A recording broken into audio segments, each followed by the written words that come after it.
പ്രധാനമന്ത്രിയോട് ഡ്യൂട്ടിയൊക്കെ ചെയ്തായിരുന്നു. ഫുട്ബോൾ വളരുക എന്ന് പറയുന്നത് ഗ്രാസ് റൂട്ടാണ്. പക്ഷേ അതിലും നമുക്ക് സന്തോഷം എന്ന് വെച്ച് കഴിഞ്ഞാൽ കേരളമായിട്ട് കളിക്കാൻ പറ്റി. ക്രൈസ്റ്റിലെ ഇവിടുത്തെ ഒരു മീറ്റിങ്ങും ഇതിനെ പറ്റിയുള്ള ചെറിയ ഒരു എക്സ്പീരിയൻസ് പറയാം. മണിപ്പൂർ സന്തോഷ് ട്രോഫി പീതാംബരം കോച്ച് ടീമിനെ കൊണ്ടുവന്നപ്പോൾ സെമി ഫൈനലിൽ നമ്മൾ എൻട്രി ആയത്. ഫാമിലിയെ പറ്റി പറയുകയാണെങ്കിൽ ഇനി എന്താണ് ഫുട്ബോളിൽ ഒരു ആഗ്രഹമുണ്ട്?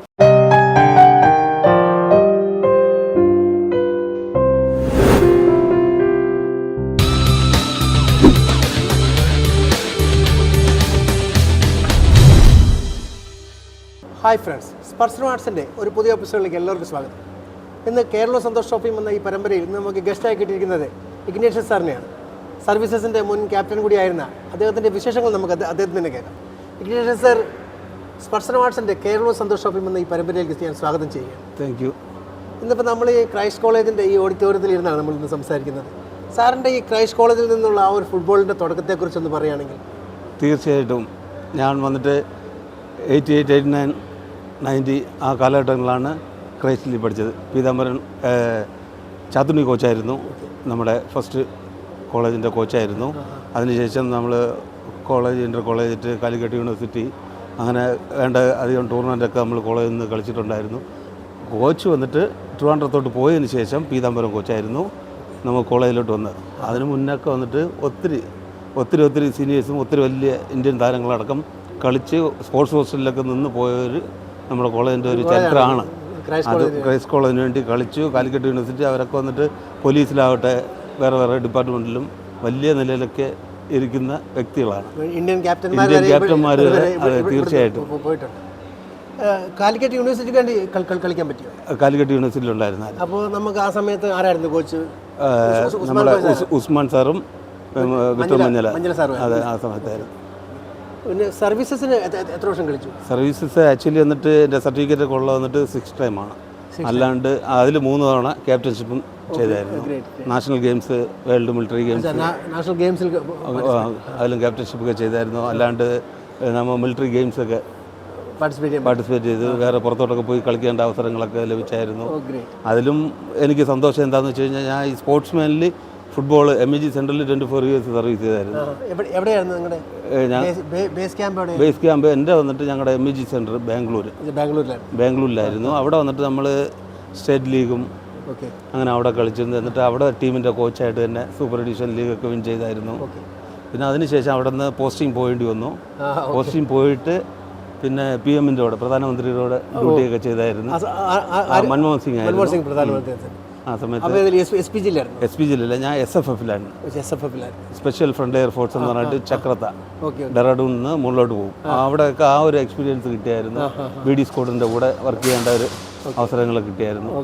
അത് തന്നെ എനിക്ക് ഏറ്റവും വലിയ അച്ചീവ്മെൻറ്റ്. പിന്നെ പെൻഷൻ വരാൻ ടൈമായപ്പോൾ നമ്മൾ ബോർഡറിൽ ആയിരുന്നു നമ്മുടെ യൂണിറ്റ്.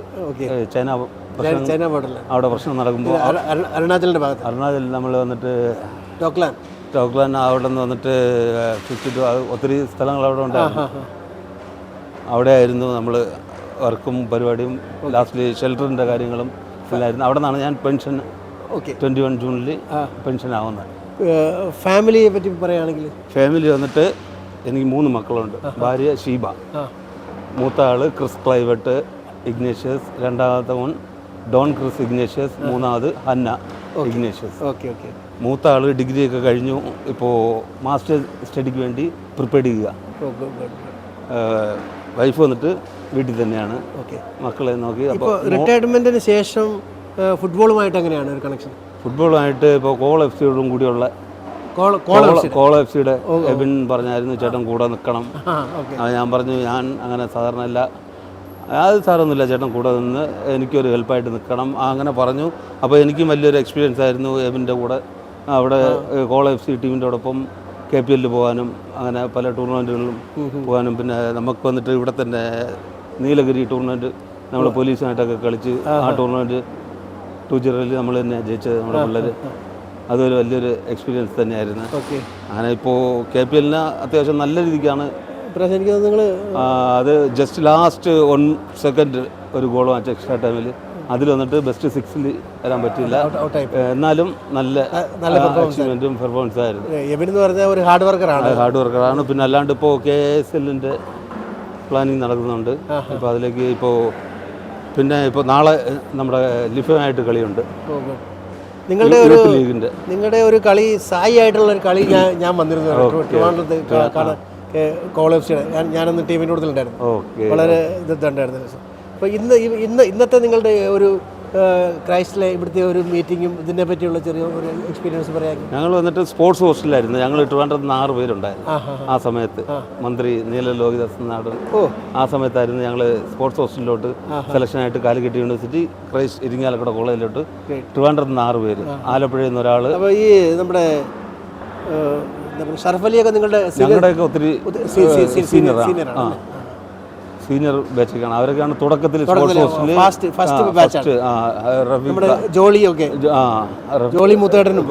ജോളി മുത്തേടൻ സാറ്, പിന്നെ ഷറഫലി സാറ്, പിന്നെ ഇപ്പം ചേട്ടൻ വന്നിട്ടുണ്ടായിരുന്നു റഫീഖ് ആ ചേട്ടനൊക്കെ ആയിരുന്നു ആ തുടക്കം. അവരൊക്കെയാണ് ക്രൈസ്റ്റിൻ്റെ സ്പോർട്സ് ഹോസ്റ്റലിൻ്റെ മെയിൻ ചുക്കാൻ പിടിച്ചത്. ഈ നമ്മുടെ സർവീസസിന് വേണ്ടി കളിച്ചതിൽ ഏറ്റവും മെമ്മറബിളായ ഒരു മാച്ച് അതാണ്. മെമ്മറായ മാച്ച് എന്ന് പറയുമ്പോൾ ഞങ്ങൾ ഒത്തിരി വർഷങ്ങൾക്ക് ശേഷം അറൗണ്ട് 38 ഇയേഴ്സ് എന്നാണ് പറഞ്ഞത്. ആ മണിപ്പൂരിൽ മണിപ്പൂർ സന്തോഷ് ട്രോഫി പീതാംബരൻ കോച്ച് ടീമിനെ കൊണ്ടുവന്നപ്പോൾ സെമി ഫൈനലിൽ നമ്മൾ എൻട്രി ആയത്. ഈ ലോങ് പീരീഡിന് ശേഷമാണ് സർവീസസ് വന്നിട്ട്. ആക്ച്വലി നമ്മൾ ടീം വന്നിട്ട് എല്ലാ വർഷവും ക്വാർട്ടർ ഫൈനലിൽ 100% കളിച്ചോണ്ട് ആ വർഷം മുതൽ നമുക്ക് വന്നിട്ട് സെമി ഫൈനൽ എൻട്രി ആയി. സെമി ഫൈനൽ എൻട്രി ആയപ്പോൾ കേരളത്തിൻ്റെ ഇഗ്നേഷ്യസും സർവീസസിൻ്റെ ഇഗ്നേഷ്യസും ആയിരുന്നു ക്യാപ്റ്റൻഷിപ്പ്. അങ്ങനെ അതൊരു സംസാര വിഷയമായിരുന്നു പേപ്പറിലും. രണ്ട് മലയാളികളും 2 തീരദേശത്തിൻ്റെ കളി.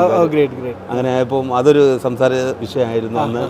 ആ ഒരു മാച്ചിൽ വന്നിട്ട് ഞങ്ങൾ അന്നത്തെ ദിവസം ലൂസായിരുന്നു. പക്ഷേ അതിലും നമുക്ക് സന്തോഷം എന്ന് വെച്ച് കഴിഞ്ഞാൽ കേരളമായിട്ട് കളിക്കാൻ പറ്റി. നമുക്ക് ആ 38 അങ്ങനത്തെ എനിക്കും ശരിക്കും ഇയർ കൗണ്ടിങ് ആവുന്നില്ല. എന്നാൽ ആ സമയത്ത് പറഞ്ഞു വന്നിട്ട് ഇത്രയും വർഷത്തിന് ശേഷമാണ് നമുക്ക് സർവീസസ് വന്നിട്ട് ഈ സെമി ഫൈനൽ റൗണ്ടിലോട്ട് കടക്കുന്നതും. പിന്നെ അതിനുശേഷം ടീമുകളൊക്കെ വന്നിട്ട് ISL അങ്ങനത്തെ കളിക്കൊക്കെ പോയി തുടങ്ങിയതിന് ശേഷം നമ്മുടെ ടീം വന്നിട്ട് സ്ട്രോങ് ആയിട്ടുണ്ട്. പിന്നെ സർവീസസ് വന്നിട്ട് ഫൈനലിൽ വിന്നായി തുടങ്ങി. അതിനുശേഷമൊക്കെ നല്ല ഒരു ചാൻസ് ആയിരുന്നു. ഡൽഹി സന്തോഷ് ട്രോഫിയിലൊക്കെ അതിനുശേഷമാണ് നമ്മുടെ ടീം വെച്ചടി മുന്നോട്ട് സർവീസസിന്റെ പേര്. ചൈൽഡ്ഹുഡിൽ കോസ്റ്റൽ ഏരിയയിലായിരുന്നല്ലോ നിങ്ങൾ? ഞാൻ പുതിയതുറയായിരുന്നു. അവിടെ പുതിയതുറ നമുക്ക് പൂവാർ ഉണ്ട്. അവിടെ നിന്ന് കരിങ്കുളം, കൊച്ചുതുറ, പുതിയതുറ, അങ്ങനെ പുല്ലുവിള.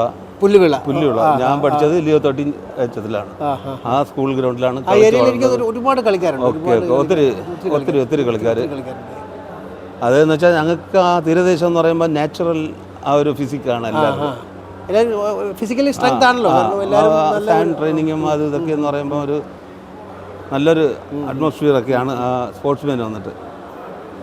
ഇനി എന്താണ് ഫുട്ബോളിൽ ഒരു ആഗ്രഹമുണ്ട്? ഫുട്ബോളിൽ ആഗ്രഹം എന്ന് വെച്ച് കഴിയുമ്പോൾ ഇപ്പോൾ നമുക്ക് നല്ലൊരു ടീമിൻ്റെയോടൊപ്പം അത്യാവശ്യം കോൾ FC ആ ടീമിലെ കുട്ടികളെ തന്നെ നമ്മൾ പറഞ്ഞ് മനസ്സിലാക്കി അവരുടെ ഫ്യൂച്ചറിനെ കുറിച്ച് ചിന്തിച്ച് ടീമിനെ വന്നിട്ട് ഡെവലപ്പ് ചെയ്ത് മുന്നോട്ട് കൊണ്ടുപോവുക എന്നുള്ള. അതിലുപരി അല്ലാണ്ട് പിന്നെ കുട്ടികൾക്കാർക്കെങ്കിലും എന്തെങ്കിലും നമ്മളിൽ നിന്ന് ഒരു എക്സ്പീരിയൻസ് ഗെയിൻ ചെയ്യണമെന്ന് വെച്ച് കഴിഞ്ഞാൽ അതിന് നമ്മൾ റെഡിയാണ്, സപ്പോർട്ട് ചെയ്യാൻ റെഡിയാണ്. കാരണം നമുക്ക് ഇവിടുന്ന് കിട്ടിയതാണല്ലോ, നമുക്ക് തിരിച്ചു കൊടുക്കാൻ ആഗ്രഹിക്കുന്ന വ്യക്തികളാണ്.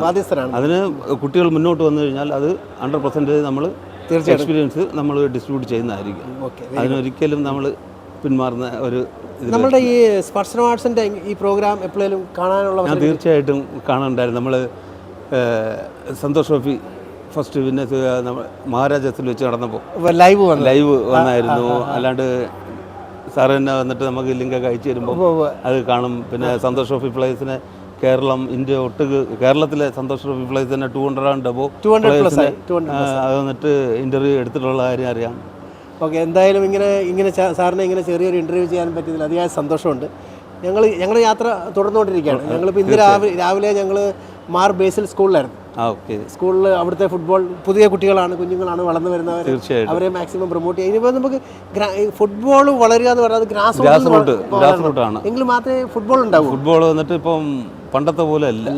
ഇപ്പോൾ ഗ്രാസ് റൂട്ടിൽ നിന്ന് തുടങ്ങിയാലേ വന്നിട്ട് ഫ്യൂച്ചറുള്ളൂ. കാരണം ഇപ്പോൾ 47 വന്നിട്ട് വേൾഡ് കപ്പൊക്കെ പ്ലാൻ ചെയ്യുമ്പോൾ അത് വന്നിട്ട് അതിൽ നമ്മൾ കോർഡിനേറ്റ് കമ്മ്യൂണിക്കേഷൻ അടുത്തൊരു 2 വേൾഡ് കപ്പ് കഴിയുമ്പോഴത്തേക്ക് എനിക്ക് തോന്നുന്നൊരു 48 ടീം ഉണ്ടാവും. ടീം അപ്പോൾ നമുക്ക് അവസരമുണ്ട്. ഇപ്പോൾ നമ്മുടെ ടീം വന്നിട്ട് പെർഫോമൻസ് ചെയ്യുന്നുണ്ട്. ഡെഫിനറ്റ്ലി. ഇപ്രാവശ്യം ഏഷ്യൻ കപ്പിലൊക്കെ നമുക്ക് ജയിക്കാൻ പറ്റിയില്ലെങ്കിൽ പോലും നല്ല ഫൈറ്റ് ചെയ്ത നല്ല കളികളായിരുന്നു നമ്മുടെ ഇന്ത്യൻ ടീം വന്നിട്ട് കളിച്ചു തന്നെ. അപ്പോൾ ഒരിക്കൽ കൂടി ഞാൻ സാറിനോട് താങ്ക്സ് പറയുകയാണ് ഇങ്ങനെ ഒരു ഇൻ്റർവ്യൂ ചെയ്യാൻ പറ്റിയതിലും. അപ്പോൾ ഇനിയും ഒരുപാട് കാലം വരും തലമുറയ്ക്ക് ഫുട്ബോൾ പറഞ്ഞു കൊടുക്കാൻ സാധിക്കട്ടെ, നല്ല ഫുട്ബോൾ എൻജോയ് ചെയ്യാൻ സാധിക്കണം. അതാണ് ഏറ്റവും ഇമ്പോർട്ടൻ്റ് ആയ കാര്യം. നമുക്ക് ഫുട്ബോളിൽ ജീവിക്കാൻ സാധിക്കണം, എങ്കിലാണ് നമുക്ക് ഫുട്ബോളിനെ വളർത്താൻ പറ്റുള്ളൂ. അപ്പോൾ ഒരിക്കൽ കൂടി ഞാൻ നന്ദി പറയുകയാണ്. Thank you very much. Ignatius സാറുമായി നടത്തിയ ഈ ഒരു ഇൻ്റർവ്യൂ നിങ്ങൾക്ക് ഇഷ്ടപ്പെട്ടെങ്കിൽ നിങ്ങൾ ലൈക്ക് ചെയ്യുക, കമൻറ്റ് ചെയ്യുക, നിങ്ങളുടെ ബന്ധുപത്രാദികൾക്കായി ഷെയർ ചെയ്യുക. അടുത്തൊരു വീഡിയോയിൽ വീണ്ടും കാണുമ്പോഴേക്കും എല്ലാവർക്കും നന്ദി, നമസ്കാരം.